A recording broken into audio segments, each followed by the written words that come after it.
All right, well, thank you everybody for coming today.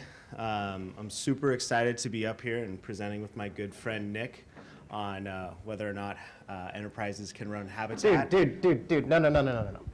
I know everyone gets us confused. You're Chris Mayer, I'm Chris Maher. Come on. Yeah, I'm doing it with that, Chris. Thank God, thank God, thank God. I mean, if you want to present, go for it. But This is actually a very funny ongoing joke. this happens more than you would actually think. Yeah. Excellent. Well, gentlemen, thank you very much for joining us today. Again, congratulations on your award today. Thank you. All the work that you've done has really meant a lot to us and to the community as a whole.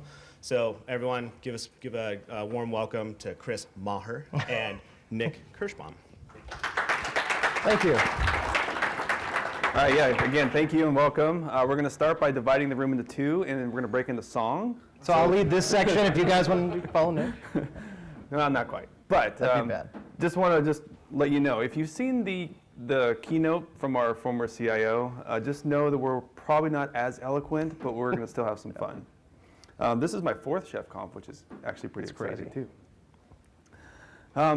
So the chef community has always been very helpful and supportive, and really what we wanted to do today was to share back some of our experiences as we started working with Habitat and getting going from the beginning where we knew nothing to where we are today.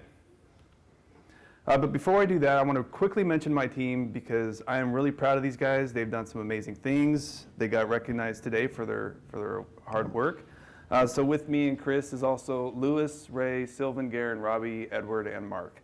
Most of them are actually here with us today too. So I want to start just by giving you a little background on why we chose Habitat. Using cloud services, creating microservices, leveraging containers, that's all our future. It's probably the same for most of you here, but for us as an enterprise, that's definitely something that we want to start with now. And then as a developer, Chris wants to have his deployments work on his workstation the same as it would in production. This helps prevent issues that arise from differences in the infrastructure, regardless of how small they are, and building applications in Habitat lets us do that. And trends in IT change over time, and we want to stay on the forefront of technology. It's easy for a large enterprise that's not in a technology sector to get behind, and we just don't want that to happen to us, so we want to keep innovating and looking forward. So today we wanted to share with you 4 different projects that we thought would be appropriate for this event. And each of them is pretty different from another, but as you will see, each of them also builds off one another. So we have an internship project, a deployment of Artifactory, an in-house application called Bootstrap, and we're going to talk about what we did with Vault and Consul. So our first real attempt at doing something in Habitat actually started months earlier with a picture that was drawn up on a whiteboard by my VP. So he just drew this picture on the whiteboard, and it just shows all of our data center locations. And then he just drew an application, and he said all he wanted it to do was to move anywhere. I mean, this is a simple idea that's certainly not new. And after hearing about Habitat, we started thinking about this picture, and I thought about how Habitat could actually help us reach that goal. So I asked Louis to explore it as an internship project when he was working with us for the summer. So he read the docs, he tried the tutorial, and it didn't take long for Louis to create a simple website. This is what it looked like, and when he deployed it, it was in a configuration that's similar to this. So the application was built in a Habitat ring, which has nodes distributed across different data centers. And then this is, in itself is pretty cool, right? So now we've got redundancy. We've got HA, we got DR capabilities. But we started asking ourselves, well, how do we load balance this? We needed to make sure that if a new leader was to take over, we wanted to make sure we sent traffic there. So we decided, well, why not ask Habitat? Habitat gives you a ton of information in JSON format. This is actually not even all of it, and then some browsers do show up better than others, but I just want to give an idea of how much information is out there. And we thought, well, it would be nicer to have a simpler web page that we could use for load balancing. So Louis made a new simplified page which shows if the node is connected and if it's a leader. Both of these values were pulled by parsing that services JSON file. And this right here is what we used for our load balancer to determine where to send the traffic. It would monitor this page on all the nodes and only send to the node where both values were true. This can now be done with a hook, but we'll talk more on that later. So this is the fun part. So for the internship demo, or for the report out, Lewis was the only one that did a live demo, which is always fun. Our senior leaders happened to be in the audience, which made it even more exciting, including the VP that drew that picture up initially. So for the demo, Lewis really wanted to show off what this pattern can do, so he forced a failure by killing the leader. And when this happened, the ring noticed, and without any intervention whatsoever, the supervisor automatically started to do a new leader election. And once the new leader was up, the load balancer automatically sent traffic there. What made the demo even better was that that random node that got selected was in a different data center. And then later when that node came back up, it returned to the ring and a Chef client converge made everything functional again. So in this demo, we simulated a failure and everything handled it beautifully. The audience loved it, everyone cheered, we all lifted Lewis on our shoulders, and there was much rejoicing. And we carried him out of the room. It was a great day. But what did we learn from all this? First of all, creating an application to run in Habitat is really not that hard. Lewis knew absolutely nothing about Habitat and was able to pick it up pretty quickly. We also learned load balancing in multiple data centers. It was a new challenge. In our initial tests, we often had a leader, which no one would talk to. But we could build our application to include a health monitor and use that to influence where the traffic was headed. However, our biggest takeaway was that building and running an application in Habitat was like entering the jet age. This was just cool, and it was fun, and it was exciting, and we learned a lot. And Lewis really did an awesome job. In fact, after he was done with his internship, we were lucky enough to keep him around a little bit longer, and he's now a full-time member of our team. Go Lewis, that was awesome. So after that initial project, we were hungry. We saw what Habitat could do. We were getting really excited about it, and we kind of wanted to just go crazy with it. So the thing we sat down and were trying to think was like, what's next? So in that process, we were looking at applications that we as a team actually used quite often, and we stumbled upon Artifactory. We've been using Artifactory by JFrog for over a year before this. It was working pretty well, and we use that for all of our artifact repository needs. And we're thinking, okay, well, this might be a good candidate for Habitat. So the first thing we did is we said, okay, this is an application we owned. That's cool. But even better, there was already a core plan in existence for Artifactory Pro. Leverage, announced last year at ChefConf, there were some core plans that got brought up. And Artifactory was one of those that got mentioned. And so we thought, perfect. I mean, everything's done. We can just use that. But that's almost the case. We found out that the version that we had a core plan for was pretty out of date. So what do? We've got something that is already out there. How can we leverage that? So we rolled up our sleeves, we entered the studio after cloning our repo, and we got to work. We started by going to JFrog's website, and we got a checksum and a version number. That's it, 2 things. We updated 2 lines of code in our core plan, and we started to build. So we got our information there, and we went into the studio, we built our artifact, and everything went off without a hitch. It just spun up. It was really awesome. And we were able to see that after these updates worked, this was kind of a thing we talked about, like giving back to the community a little bit. So we submitted our first pull request to the community, and we were able to get it approved, and it started living its life out there for anybody to consume it.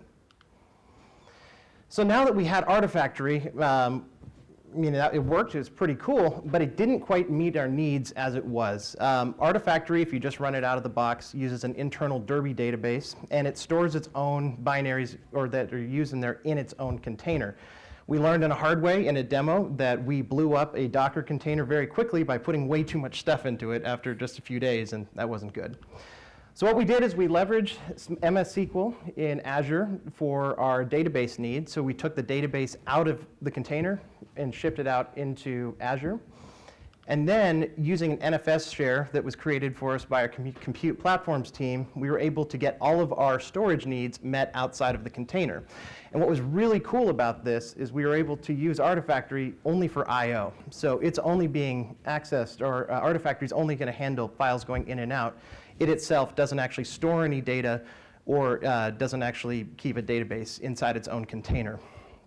And so one thing we'll notice after going on this journey is you become a core plan contributor. And this, for me, is something I'm very passionate about, which is free and open source software, getting out in the community. And after a year of constantly updating Artifactory Pro, I actually became the core plan maintainer for this. And that's been pretty cool to be a part of the community that way. Oh, thank you. Well, and actually, as a side note, just yesterday, or 2 days ago, I was sitting at the community summit, and somebody submitted a killer pull request, which totally redid half of Artifactory, and it's awesome. And we're going to be implementing that soon. So that's the joy of this, right? Getting to see the community go crazy. So what else did we learn? We learned that we could run a third-party application just fine in Habitat. Similar to what Barry was talking about, this is something off the shelf. We were able to get it in there and use it right away. And it helped that there was a core plan available, of course. And we could also run an on-premise Docker application at Alaska. And this was a first for us. We're still new into the container space. And so this was our very first chance to actually leverage Docker and use that in a production environment. And finally, we were able to contribute to the Habitat community. And not only contribute, but I'll say a huge thing here too, is the Habitat community Slack is your best friend. When we started out here, we were noobs beyond noobs, and we still are, right? And we wanted to learn, and the community was nothing but encouraging. You ask a question, no matter how foolish you think you may sound, like everyone's gonna be there to help out and help you feel welcome. So I can't stress that enough. And yeah, core plans are awesome. We were able to find this plan, and even though it was a little out of date, we just ran one command and we got it up and running. So with that, we're going to show you this live and how fast you can do this. I don't know if any of you have installed Artifactory. If not, think of it as a yeah, so, it's horrible, right? Yeah, it's not fun. And so, and actually, I'm working with my buddy James here on a Habitat project we just started last night. It's like 50 pages of instructions. It's terrible, but when you spin it up in Habitat, it's suddenly not a bad deployment. So we'll go ahead and show you what this looks like for us running in Docker. I'll admit, I have not used a Mac in a while because I switched to Linux, so let's see if I can do my Mac sauce here. Let me know if you need help. I'll try. So far, so good. Macs are hard. Hey, I did it. All right. OK, so we're going to run one simple command here and fire up Artifactory Pro just like we would have, minus the Azure backend, because we don't need to do that for a demo. But I'm also the king of typos, so let's see how this runs. So I'm typing in one command here, docker start -it. I'm forwarding the port so we can see it at localhost port 8081. This is in a personal repo at the moment. So one command here, we're going to fire this away. And that is awesome because I didn't do, helps if I actually type in the right command. Nick, I probably should have done what you talked about. You said do up arrow. I'm like, oh, I'll type it live. That's good. OK, so what we're seeing right here is the package is just kicking off. I ran one command, and it's going through right now. It's setting up all the internals of the database, which is good times. But this is the local Derby database. And it's cool. You can watch the actual output in this view just to see how much stuff is happening in Habitat right now. So it looks like we're churning through. Database is still running. I feel like I'm narrating a horse race. So I have to make a small pitch for Linux. I'm sorry, Nick, I got to do it. I run Fedora on my laptop. This thing builds in about 15 seconds. So we'll see. What are we at? 26. That's not bad. All right, so let's go over here. We're going to click and look at our local instance. And voila, we have Artifactory stood up in 26 seconds using Habitat. None of those pain points that we had before.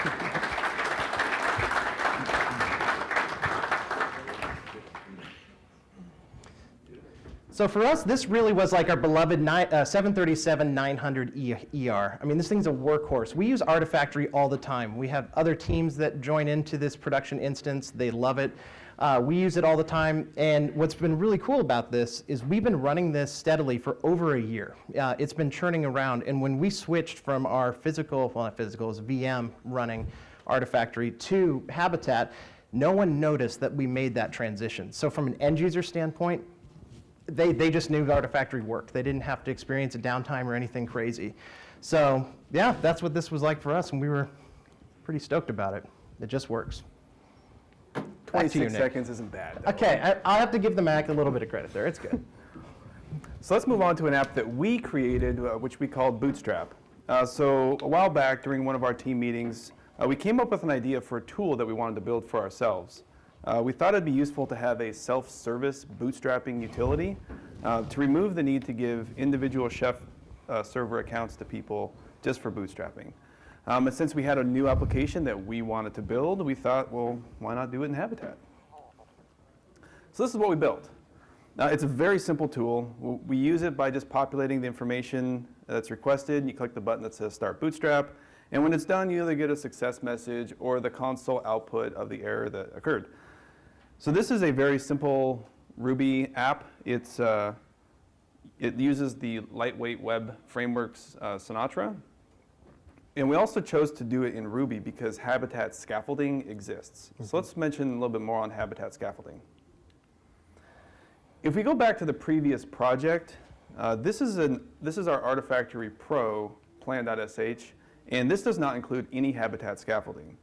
Because this is not a simple Ruby application, it just required a little more effort, but it's still not too bad.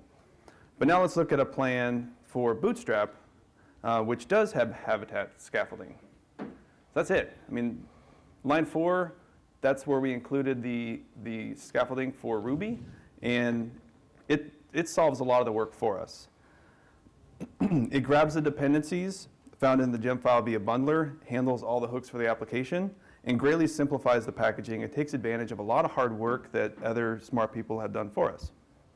So if you are planning to do any work on a project which uses Ruby or Node, there is no reason why you shouldn't look at using Habitat scaffolding. So this was also the first production application running that we 100% developed ourselves. And a very cool feature of Habitat is that it gives us a seamless update process.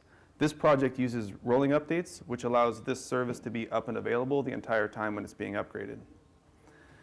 So this here was really just a basic project, but it also provides very useful functionality. And then as a side note, we have on our Alaska Airlines GitHub page a parallel bootstrapping utility. It's pretty cool. And we do kind of hope at some point to integrate that into this, but we'll see. That's down the line. So what did we learn in this exercise? We started to learn what the process is like from a traditional developer's point of view, which really will help us onboard developers down the road. It's important for us to be knowledgeable in the tool and how it's used in order for us to be better at teaching peers when we start working with them on new projects. We also learned that Habitat scaffolding is extremely useful and makes Habitat development a whole lot easier. And this project for us really felt like our 737 Combi. It's also called the Mudhead. It's certainly not the prettiest, but it really just does get the job done. And it provides an extremely useful function. So the Combi was actually retired last year from service, but this is an airplane that provided the very essential service for providing goods and services to rural Alaska. Excuse me. They were great on short runways. They could land on gravel or ice or any unpaved runway. Very long tradition of use in Alaska. I flew on them quite a bit when I was growing up in Alaska, so I have a fondness for these jets. So for our final demo or project we wanted to talk to you about, this was our use of Vault and Consul. So a little bit of history we've been using for over a year, actually a year plus. Actually, I think it was back in 2016. We got Vault and Consul stood up that we use for secrets management with Chef, and it worked well.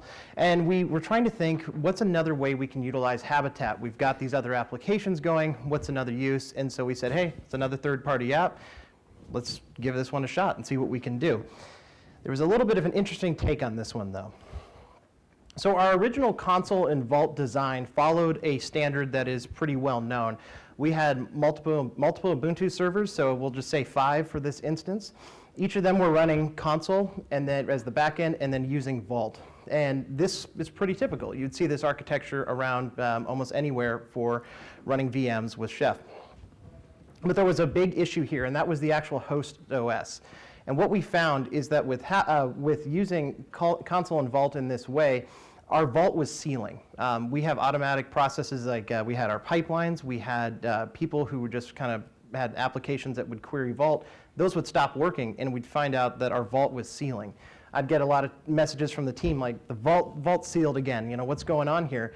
And we did some digging and realized that kernel level updates on the host OS were causing Vault to seal. And so it's essentially freaking out, and it was saying, okay, I'm not going to let this work, and it would seal itself. So we needed something to get around that. So our first really truly rugged Habitat deployment of Vault in Habitat or Vault and Consul in Habitat kind of mimicked what we did with Chef. We spun up 5 Ubuntu servers. With Chef, we used Chef Automate, so we had a cookbook that we ran through our pipeline. We used the Habitat community cookbook to actually run our Habitat packages. And we use the same load balancing that we used before. So we leverage our F5 LTM to actually figure out which Vault node is the leader, and it would work like that. And this worked really well. This was a good way for us to operate. And it provided real stability. When we were using this model, we had 0 Vault seals that were unintentional. We saw stability. I didn't get any text messages from the team anymore about that. And better than that, we had customers who didn't complain. It was working really well. But we weren't done here. Part of what we do on our team is always innovate. We want to say, you know, what else can we do? How can we improve? And so we thought, we need to scale this better. We want to do a better job of that. So that, actually, I'll skip. Sorry, I jumped ahead of myself there. I apologize. Before I go back to the scaling, so what we did is we actually implemented Habitat's health monitoring here. And Lewis's project and the internship level was key for that. We wanted to know how we could actually see which node was a leader in a Habitat ring. And there is an internal in Habitat that is just awesome. I don't know how hard this is to read in the back, but on line 6 in here, there's the beginning of a case statement. It's looking for service.me.leader. And this right here is what allowed us to actually be queried by our LTM to see which Vault node was actually the leader in our ring. And this is awesome. This is built into Habitat, and it's documented on the Habitat website, and it has really changed the way that we've done health monitoring. Somebody had a ring alert. I thought it was mine for a second. So yeah, so back, sorry, I jumped ahead before. So where did we go from here? You know, we decided for scalability, we want to take our Vault and Consul environment and take it into Kubernetes. So this is something brand new. We just deployed this a few weeks ago. And now we have a stable offering that we can scale at using some pretty cool tools. The biggest one here is utilizing the Habitat operator for Kubernetes. It's been talked about a little bit during ChefConf here, but I highly recommend you check it out. It's on the Habitat GitHub page with more information. But this is really the engine that lets us use our Habitat artifacts in Kubernetes and be able to scale it. And now we have Consul and Vault spread across multiple Kubernetes nodes, and eventually our goal is to take this across data centers. So right now we have it all in one data center, but we're not done there. We want to take it up into Azure and take it to our other data center in Eastern Washington. And this right here is just an example of one of our test environments of the sort of stability that we get out of the gate with Kubernetes. So right here we have 5 Consul instances running. Once again, I apologize if it's hard to see in the back. But out of these 5, they're pretty well balanced across 3 different nodes running Kubernetes. And each Vault instance is on its own unique node. And this is balancing that comes in Kubernetes by itself, nothing we really had to put into place ourselves. And as we had mentioned a few times before, the Habitat project is really all about community. And being able to really dive into Vault and Consul and do some cool stuff with it, we ourselves found ourselves the maintainers of these packages as well. I actually have to give a shout out to Graham in the back because he made a huge contribution to Consul just about 3 weeks ago. So that was awesome, by the way. So that's the thing. You can become involved here and be part of the community and actually help maintain the products you really care about. So what did we learn? We learned that we can take an app with stability issues that we saw before and make it stable with Habitat. And we can also take on a challenge in Habitat and be successful. This was something very new for us. We were trying to think, how are we going to take something that's kind of buggy and actually make it work in Habitat? This is still new to us. But we were able to take on a challenge with the help of the community and be successful. And finally, health monitors are our friend, especially utilizing our LTMs to see which nodes are healthy. We've been able to get where we want to go for stability. And when these things all come together, they really form something that's truly next gen. By drawing on our experiences in HAB so far, we were able to make something that turned out to be pretty awesome. But we're not done yet. All right, so these are all examples of things that we've done since we've started exploring Habitat. These really were like the first 4 things that we've done. We are definitely going to do more. In fact, I think in the past 12 hours, you guys have started like 4 new projects. It's kind of... I don't know if it's that many, but we got a couple of cool ones coming. Yeah, you were. Don't lie. I saw you. It's more like 8. Yeah, that's right. He's my boss, I have to say this. But in the beginning, we absolutely knew nothing about Habitat, but we put in some time to learn for ourselves what could be done. We absolutely ran into issues along the way, but that's just part of the learning process. Eventually, we figured it out, and like Chris said, leaning on the Habitat community absolutely helped us get there. Through these projects, we became better at delivering quality Habitat packages, and our velocity continued to increase. So if you have been interested in Habitat but aren't sure if it'll work for you, our advice is just to try it. Yeah. Looking back, there were a few decisions which really helped us get off the ground, and I want to share a couple of those with you. When you first begin, start with a very, very small, simple project. This is advice that I heard all the time from Chef, from others in the community on everything automation, and it really was true. It's very easy to get too ambitious and try to pick something early on that's just kind of, the big win, but don't. Do the complete opposite. Start extremely small, and if you think it's a project that's, small, go smaller. This has always been excellent advice, and I really wish you would use it. It's hard to, but try. And then when you do start working on an application that you plan to eventually release into production, it's much easier to start with something that you own, like something that your team fully owns, you have 100% control of, because you will make mistakes, and when you do run into issues, it's much easier to work within the team to work through it than it is to engage with another team. And really test the load balancing. This is one of the first challenges that we had to overcome. And when you're testing, just play with the nodes. See what it's going to do and how it's going to respond. Get familiar with how it reacts so you just learn what to expect as you're doing your load balancing and trying to understand how you can balance these nodes across multiple data centers. And if you are planning to do a project with Ruby, Node, or Gradle, Habitat scaffolding is absolutely going to help. So definitely look into that. And the learning curve was relatively short for anyone getting into it. But the first time definitely took some dedicated time to figure out the basics. So give yourself that time and don't expect to nail Habitat on your very first project. We definitely, like I said, got better over time. So if you're interested in Habitat, just try it. We are a large, risk-averse enterprise, and we have found success using it. If you're concerned about using it in production, don't be. We've been running our services in production for about a year now with no concerns. Over a year. And Habitat is just an awesome platform. Don't be afraid to try it. And core plans are excellent too. They are an awesome resource. There's a whole bunch that are already out there. And in the process of using them, if you find an opportunity to contribute back to the community, definitely do that. It's helping make it better for everybody. So with that, we just wanted to say thank you for coming and hearing how we started on our Habitat journey. We still have a long way to go.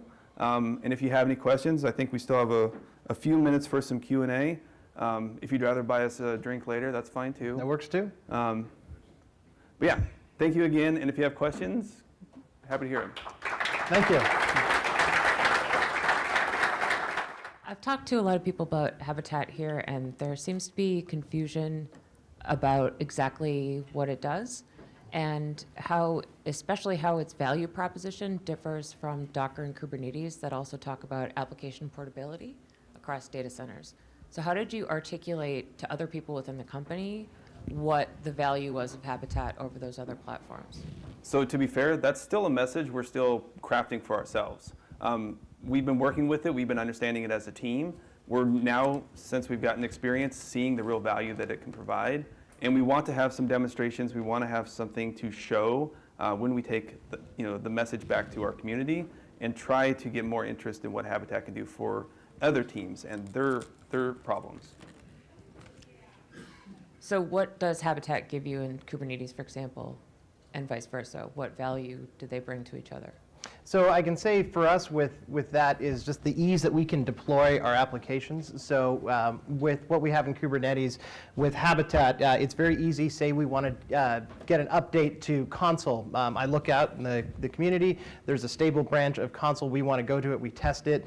I can get that shipped out into our environment really easy using the Habitat operator. So we're, like I said, this is still a newer environment, but I can just go into my Kubernetes YAML file, for example, and specify like which tag, for example, I want to use for our version of Consul, and it will seamlessly update that. For a similar, I mean, Nell did a killer job of demoing that yesterday. I don't know if anybody saw that at the keynote, but it was fantastic, showing that exact update process in Kubernetes. And if that's on YouTube already, I don't know, but it's a fantastic demo to answer that. Hi, my name's David. I work at Chef and I work on Habitat. I'd love to talk to you more about that after the session. So I have my quick elevator pitch of Habitat and Kubernetes and differentiation there is Kubernetes expects you to show up to the party with a whole bunch of Docker containers ready to go. And there's a big question, everyone has this question of, well, where do those containers come from? How do you get them in the first place? How do you build your application? And because you really care about your build process, and Habitat gives that to you. Yeah. I have sort of a selfish question. Yeah. How long did it take you to learn what you would consider the basics of Habitat? And then how long would you say it took you to become an expert or learn advanced Habitat concepts? So that's a good question. So I really, I kind of got introduced into Habitat last year at ChefConf. There was the intensive one-day like Habitat session, and that was where I really was able to dive in. Ian Henry taught that one. It was a fantastic session. So that's really where I got the basics. And then after that, it was shortly right after that we did the Artifactory Pro. So that was kind of our first real dive into that after some, like we said, the internship project. So for time, I don't know, I felt like I could start dinking with it after like a day of diving into it, but really to become, I mean, I still don't consider myself proficient in it. It's always learning, right? Would take a few weeks of really just getting in there to learn. Plus the documentation now on Habitat site is really good. A year ago, I remember it was lacking a little bit, but now the tutorials are pretty awesome. Yeah, back to that internship project, I talked to Lewis about it on Monday. By Friday, he already had his application deployed in a ring in one location. Yep. And then we quickly switched to advanced level, and I said, well, let's take it everywhere. So that part took a little longer, but that initial startup, within a week, he was already running, he was going. And kind of just real quick on top of that, the community was huge too. In fact, I remember when Lewis did this, he reached out to the community and like 3 people were like, let's get on a Zoom right now. And even Adam was on that call. And it was just to talk to Lewis about the idea. So yeah, can't stress that enough. So I've used your Consul plan actually. Oh wow, cool. How do you guys build your Consul clusters so that the other clusters or the other nodes discover That is a very good question. In fact, I don't know if the gentleman's here who actually submitted a pull request. Is that you? Yes. Okay. I'd love to talk to you about that. So I think I mentioned it to you before. I see a hug coming. Oh yeah, this hug offs to the extreme. I'm so happy you're here. So one thing that we leveraged and it's worked well for us is actually in the config file that is in Habitat. We actually use Habitat attributes in there, so it then adds every subsequent new member of the ring into that config file. And I can show you, I've got the code. You know, I'm so mad, I almost brought my laptop and I'm like, oh, I'm speaking, I don't need my laptop. Now I'm gonna bum yours if that's okay. But yeah, I'd love to show you what we did, because we pretty much took the Consul plan, used our own that consumes that. I don't want to say like a wrapper cookbook, but it's similar to the same sort of thing. And so it consumes it, but then it uses that updated config file. And every time we add another Habitat a node in there, it just pops up. So I'd be happy to show you. It works really well. So very quickly, Yes. one thing that I haven't seen in Habitat, and it's something that we are struggling on, is databases. And not talking about building the database and executing maybe DMLs, but managing the reference data in the database. So there is a bunch of DDLs that you always run. So if you are working in a large, I work for Walgreens, it's a $500,000, $500 million program, dozens of Scrum teams in 4 or 5 different worlds. Every 2 weeks we have a release. Have you ever looked into how to use Habitat or any other tools to manage data being pushed, reference data that is needed by the application? So what I see, if I can use it correctly, is that a developer comes to me and says, hey, I need to test a bug in this version for this sprint, for this application. Boom, I spin up a container, let's say with my SQL server, with all the data they need, ready to test in 5 minutes. Okay. So, I mean, So like I mentioned, so that's like part of the always learning. That's where I have not had exposure to that. David, do you have any insight on that? Sorry to put you on the spot. You're like the Habitat dude, so. Yeah. sure. And I'd love to talk more about that afterward too. I but, mean, we tried Flyway, but it's very limited unless Yeah. you want to pay them a lot of money, but I'm looking for ideas. Okay, yeah, let's talk. So hi, my name is Rishi, and I work for Capgemini, and I run the DevOps practice for North America. The question which I have is, I have large financial services companies, and they have invested a lot of, I would say, money, to procure, specific tools around this continuous integration and this release management, like the tools from Zevia Labs, from CARA, from Urban Code. How does it all integrates with that, and what is a business case for me to move out of those and kind of, switch to Habitat?